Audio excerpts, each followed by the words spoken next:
Hello friends, welcome to तोशिप tutorials where success is habit. दोस्तों, आज के वीडियो में हम डिस्कस करने जा रहे हैं सिविल इंजीनियरिंग से रिलेटेड सर्वेइंग में इस्तेमाल होने वाले एक बहुत ही एडवांस्ड और लेटेस्ट टेक्नोलॉजी के बारे में, जिसका नाम है ड्रोन्स। दोस्तों, आप लोगों ने भी ड्रोन देखे होंगे, लेकिन जनरली जब भी हम ड्रोन की बात करते हैं तो हमारे माइंड में वही ड्रोन स्ट्राइक आउट होते हैं जो कि हैंड हेल्ड है, चार पैर वाले क्वाडकॉप्टर्स जिसको हम लोग बोलते हैं। कैमरा लगा होता है, बड़े से बड़ी शादियों के अंदर या और किसी बड़े से बड़े फंक्शन में एक ऑपरेटर रिमोट कंट्रोल से ऑपरेट करके एरियल शूटिंग करता है पूरे फंक्शन का। वो वाला ड्रोन हमारे माइंड में आता है। क्या दोस्तों, ये ड्रोन को उड़ाना और उसको ऑपरेट करना इतना ही आसान है? क्या हर कोई उस ड्रोन को आसानी से उड़ा सकता है? क्या उसके लिए कोई ट्रेनिंग की जरूरत लगती है भी कि नहीं? क्या उसके लिए कोई सर्टिफिकेशन होता है? और ये ड्रोन्स को ऑपरेट कैसे किया जाता है? इन सब चीजों के बारे में हम आज डिस्कस करने वाले हैं। अगर आपको हमारा वीडियो पसंद आता है तो जरूर लाइक करके हमें मोटिवेट करिए, चैनल को सब्सक्राइब करिए। तोशिब ट्यूटोरियल ऐप को गूगल प्ले स्टोर और एप्पल ऐप स्टोर से इंस्टॉल कर लीजिए। वहां पर एडवांस्ड सर्वेइंग सब्जेक्ट का आपको पूरा रेडीमेड ई लर्निंग कंटेंट मिलेगा, उसके अंदर एनरोल हो जाइए। तो चलिए हम दोस्तों शुरुआत करते हैं। सबसे पहले हम ये जानने की कोशिश करेंगे कि ड्रोन होता क्या है, उसके बाद हम जाएंगे उसके क्लासिफिकेशन पे और डिस्कस करेंगे उसके सैलिएंट फीचर्स। तो ड्रोन देखिए दोस्तों, मैंने यहां पर आपको जो दिखाया है ये एक तरह का मिलिट्री या फिर बहुत ही एडवांस्ड हाई लेवल ड्रोन है जो रेडियो फ्रीक्वेंसी से कंट्रोल किया जाता है। जनरली जो हम लोग ड्रोन देखते हैं छोटे वाले, उनका एक रेंज होता है 50 फीट, 100 फीट, 10 मीटर, 20 मीटर, जो भी होगा उसके ही दायरे के अंदर हम उससे क्या कर सकते हैं, इस्तेमाल कर पाते हैं। लेकिन ये ड्रोन्स बहुत ही लॉन्ग रेंज सर्वेइंग के लिए इस्तेमाल किए जाते हैं। तो सबसे पहले ड्रोन है क्या चीज? It is a flying robot that can be remotely controlled और फ्लाई ऑटोनोमसली। किसी तरह से आप अगर ड्रोन को प्रोग्राम कर देंगे तो वो ऑटोनोमसली यानी बिना रिमोट कंट्रोल ऑपरेशन के वो खुद से जो है पूरा टास्क जो आपने सर्वेइंग का उसको दिया है परफॉर्म करके वापस अपने सोर्स स्टेशन पर आ सकते हैं। तो इस तरह का ये एक फ्लाइंग रोबोट है। अब हम बात करेंगे क्लासिफिकेशन के बारे में कि ड्रोन्स कौन कौन से कैटेगरीज के होते हैं। और ये कैटेगरीज किसने हमें डिस्क्राइब करके दिया है? The DGCA. डीजीसीए का मतलब होता है दोस्तों directorate general of civil aviation. एक अथॉरिटी है, गवर्नमेंट बॉडी है जो एविएशन से रिलेटेड, हवा में उड़ने वाली चीजों से रिलेटेड बहुत सारे जो है काम करती है।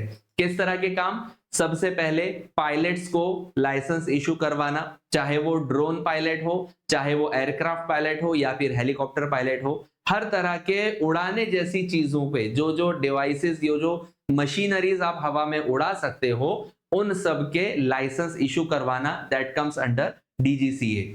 अगर किसी भी तरह के आपको एयर ट्रैफिक को कंट्रोल करना है, वो भी डीजीसीए के अंडर में आता है। आपको किसी भी एयरक्राफ्ट को अगर हवा में उड़ाना है तो उसके लिए रूल्स एंड रेगुलेशंस, कायदा कानून, स्टैंडर्ड नॉर्म्स, ये सारे के सारे डीजीसीए ही बनाती है।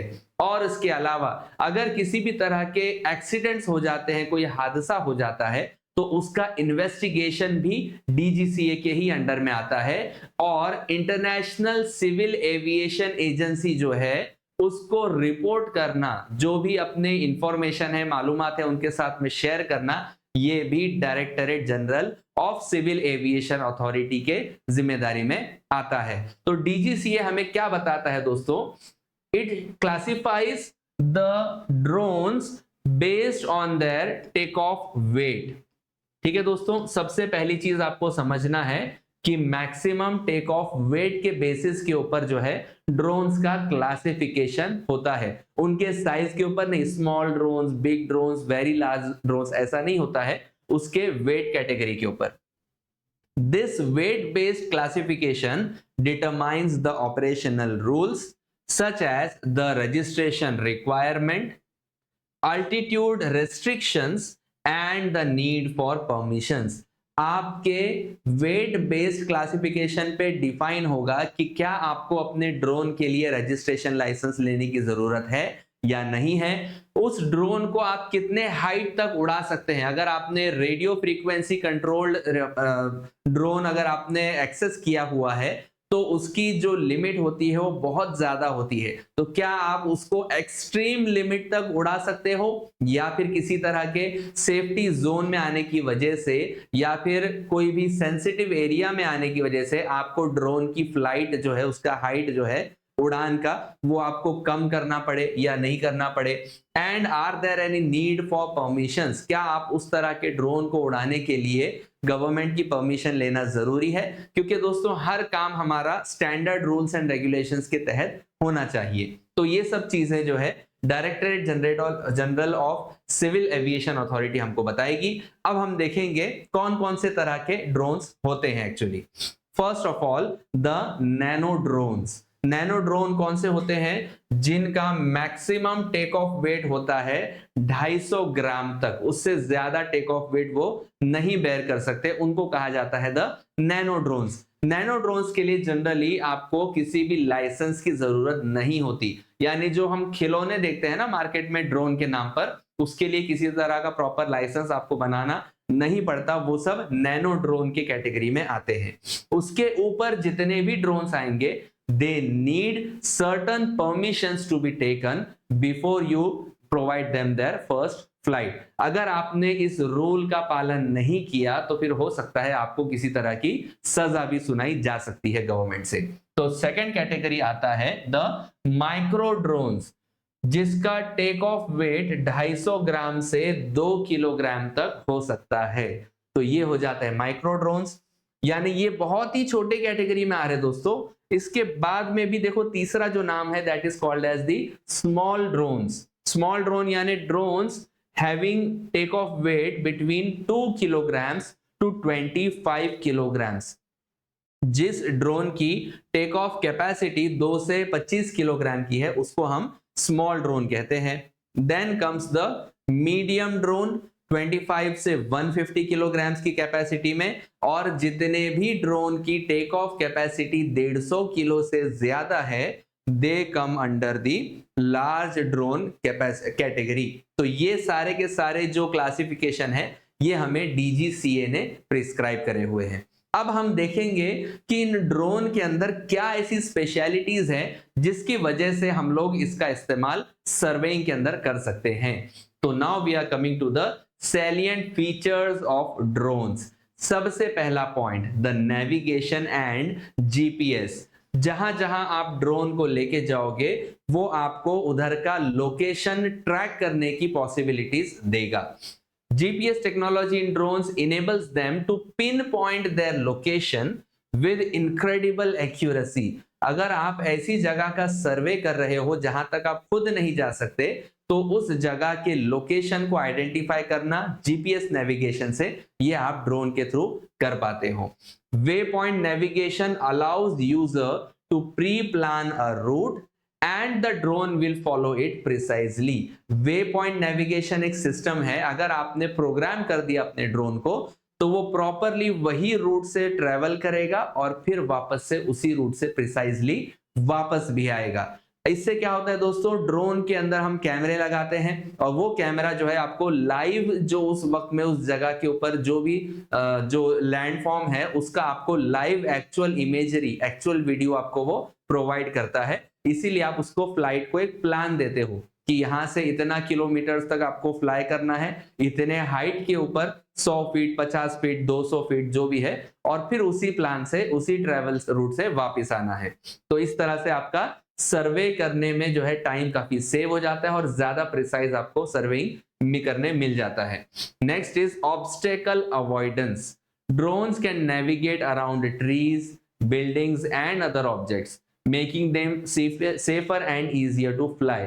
अगर आपने ड्रोन में सेंसर्स लगाए हैं प्रॉपरली तो उसके फ्लाइट में आने वाले जो भी ऑब्स्टेकल्स होंगे, ऑब्स्ट्रक्शंस होंगे, उन सब को वो अवॉइड करके भी ट्रैवल कर सकता है। ये भी टेक्नोलॉजी आपको ड्रोन में देखने मिल सकती है। It works by using a combination of sensors like the ultrasonic, lidar और infrared radiations to detect the obstacles in the flight path. जो भी ऑब्स्टेकल्स आएंगे वो टेक्नोलॉजी से, प्रॉपर टेक्नोलॉजी का इस्तेमाल करके ड्रोन आइडेंटिफाई कर सकता है, और या तो वो आपको अलर्ट कर देगा कि मेरे फ्लाइट के पाथ के अंदर ये ऑब्स्ट्रक्शन कुछ आ रहा है, या फिर वो खुद ही उस ऑब्स्ट्रक्शन को सरपास करके वापस अपनी ट्रैक पे आगे बढ़ सकता है। ये एक एडिशनल फीचर है। तीसरा फीचर है द ऑब्जेक्ट ट्रैकिंग।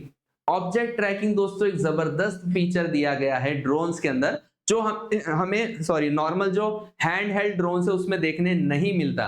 ये एडवांस टेक्नोलॉजी आपको जो प्रिसाइज सर्वेइंग वर्क के लिए इस्तेमाल या मिलिट्री वर्क के लिए जो इस्तेमाल किए जाने वाले ड्रोन्स है उसी में आपको मिलता है।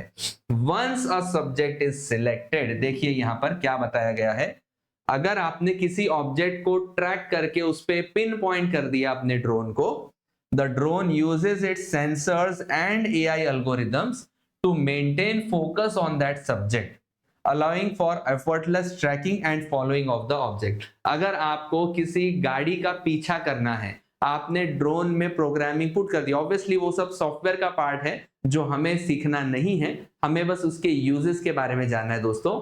अगर कोई गाड़ी को, कोई व्हीकल को आप ट्रैक करना चाहते हो तो आप जो है ड्रोन को उसका प्रोग्रामिंग दे दो, वो प्रिसाइजली उसको ट्रैक करते रहेगी गाड़ी को और उसका पीछा करते रहेगी और आपको information time to time update करते रहेगा। दोस्तों यहां पर क्या होता है, जब आपका ड्रोन फ्लाइट लेता है किसी ऑब्जेक्ट को ट्रैक करते हुए, हो सकता है वो ऑब्जेक्ट किसी टनल में से गुजरे, कोई ऐसे बिल्डिंग्स के बीच में से गुजरे जहां पर उसको ट्रैक करना पॉसिबल नहीं होगा, तो ऐसी जगह पर वो आर्टिफिशियल इंटेलिजेंस के एल्गोरिथम्स को ट्राई करता है ड्रोन आपका, और पॉसिबिलिटीज निकालता है कि अगर ये गाड़ी टनल से घुसी है तो कितने देर के बाद वो टनल से बाहर निकलेगी या कौन से डायरेक्शन में वो जा सकती है, पॉसिबिलिटीज। वो पॉसिबिलिटीज से अगेन वो क्या करता है, पॉसिबल जो भी लोकेशंस उसको मिल पाते हैं व्हीकल के, उस जगह पर अपने सेंसर्स को डायरेक्ट करके उस गाड़ी को वापस से ट्रैकिंग उसका फॉलो कर सकता है। ये एक फीचर आपको दिया गया है ड्रोन के अंदर, that is called as object trekking.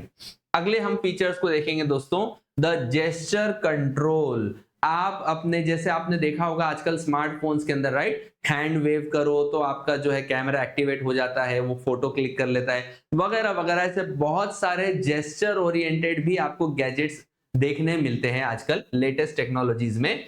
तो यहां पर क्या होता है, the gesture control simplifies the interaction between the drone and the pilot. अगर आप बहुत एफिशिएंटली मैनेज करना चाहते हैं अपने ड्रोन को, तो किसी भी तरह के कमांड को रिमोट पे या डिजिटल डिस्प्ले पे टच करने से ज्यादा इफेक्टिव होता है ड्रोन को अपने जेस्चर से इशारे करना। तो इशारों की वजह से क्या हो जाता है, पायलट और ड्रोन के बीच में एक स्ट्रॉन्ग कोऑर्डिनेशन बन जाता है, जिससे हमारा सर्वेइंग करने का काम आसान हो सकता है।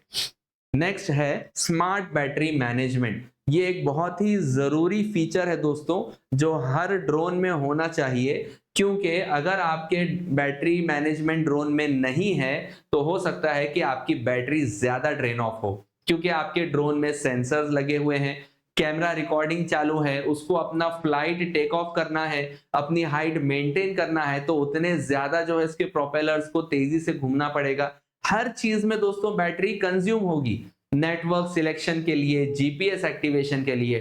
तो अगर आपके डिवाइस में स्मार्ट ऑप्टिमाइजेशन रहेगा बैटरी का, तो वो काफी ज्यादा लंबे टाइम तक फ्लाइट ले सकता है। अगर आपके ड्रोन के अंदर प्रॉपर बैटरी मैनेजमेंट नहीं है दोस्तों, तो बार बार बैटरीज को रिप्लेस करना, रिचार्ज करने में आपके नंबर ऑफ फ्लाइट्स यानी number of take off and landing क्या हो सकते हैं सर्वे में ज्यादा बढ़ सकते हैं, और उस वजह से आपका सर्वे भी काफी देर तक चलेगा, लंबा चलेगा, और उसके प्रिसीजन एक्यूरेसी के ऊपर भी क्या होगा दोस्तों, कुछ ना कुछ इफेक्ट आ सकता है।